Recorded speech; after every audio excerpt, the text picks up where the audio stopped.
الغد لتملأ كل شوارع مصر بكلمة لا إله إلا الله ولا شريعة غير شريعة الله. أرأيتم ما نحن فيه من مهزلة؟ أرأيتم من يشرع لكم؟ عمرو حمزاوي يا نار الأمة، وهؤلاء السافرات المتبرجات، هذه البنت التي تمثل النوبة، هذه تشرع لنا، هذه تضع لنا الدستور.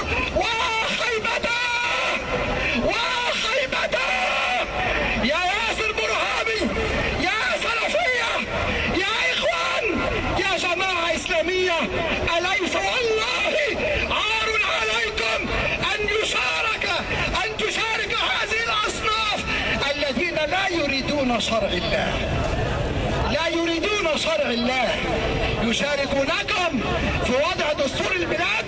انظروا لأنفسكم هنا، العيب فينا وليس فيهم، العيب فينا وليس فيهم. عندما ننزل وننحط إلى هذا الدرك أن يؤسسوا لنا الدستور، علمانيين يكرهون الله، علمانيين يكرهون شرع الله، يحاربون شرع ربنا عز وجل، يشاركون في التأسيسية. والله إنه العار.